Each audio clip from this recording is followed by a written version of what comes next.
હરિઓમ, શ્રીરામ અહમદને. મારું નામ દુર્ગેશ દેસાઈ છે.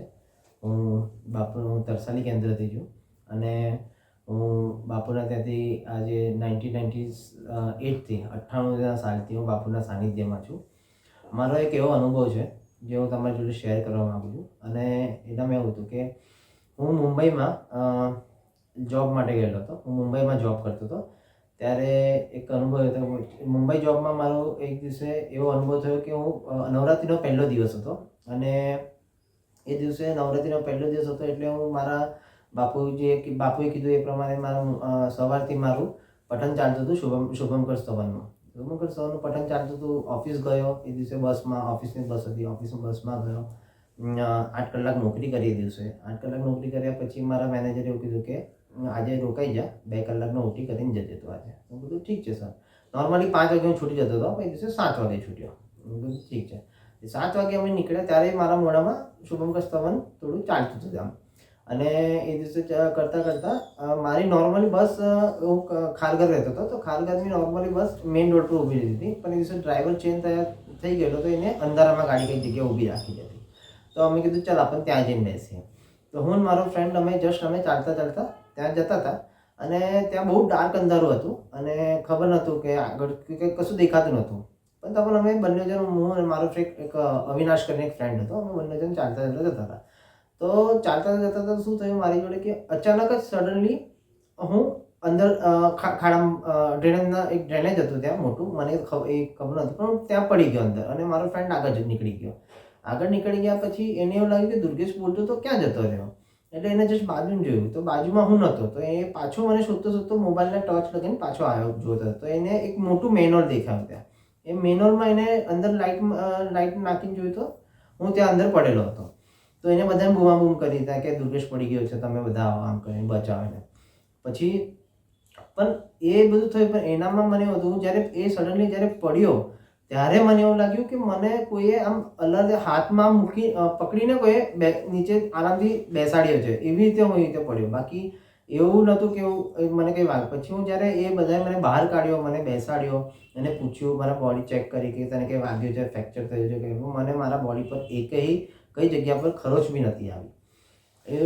પછી હું ત્યાંથી લોકલ ટ્રેનથી હું ઘરે પણ ગયો એ દિવસે મારી, કારણ કે એ બસ મારી એક સ્ટેશન સુધી હતી, પછી ત્યાંથી મને લોકલ ટ્રેનમાં જવાનું હતું. એટલે પછી ત્યાંથી હું ઘરે ગયો, નાહ્યો, બધું વ્યવસ્થિત જોયું, કશું ન થયું. બીજા દિવસે અમારી કંપનીમાં સેફટીનું વધારે પ્રિપરેશન વધારે આપે છે, પ્રાયોરિટી વધારે આપે છે. તો એ પ્રાયોરિટીમાં મેં સેફટી એન્જિનિયરથી લઈને બધા HODsથી લઈને બધા જ મોટા મોટા સાહેબ લોકો બધા મને મળવા આવ્યા. મને પૂછ્યું કે તને કંઈ કાલે કંઈ વાગ્યું કે શું થયું. તો કીધું ના સર, મને કંઈ વાગ્યું નથી, કંઈ નહીં, હું બચી ગયો. મેં એ એક્સિડન્ટવાળી જગ્યા મને બતાવો. તો હું એમને જસ્ટ બતાવવા માટે ગયો.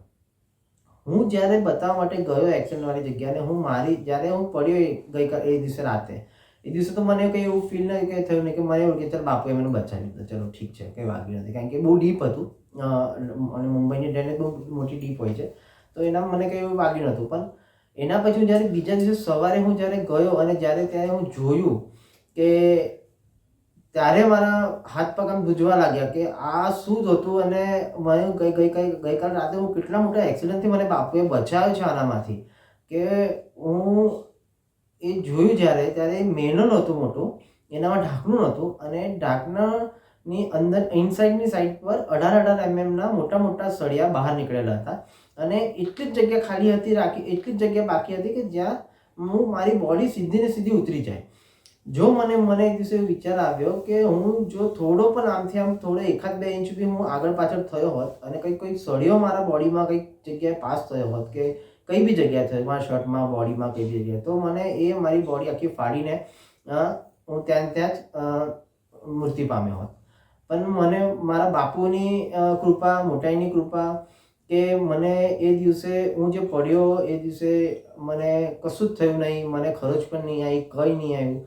અને ઇવન મારા ત્યાંના જે સેફટી એન્જિનિયર્સ હતા એ લોકોએ બી મને એવું કીધું કે તું બચ્યો કેવી રીતે, તું કેવી રીતે બચ્યો એ તો અમને ખબર નથી પડતી. કે કોઈ બી માણસ આ મેનોલમાંથી અંદર જશે તો એને કંઈ ને કંઈક તો થશે જ, એને કંઈ ને કંઈક તો વાગશે. અને ડીપ એટલું બધું હતું કે એટલીસ્ટ 8 થી 9 ફૂટ તો ડીપ હતું જ એટલું.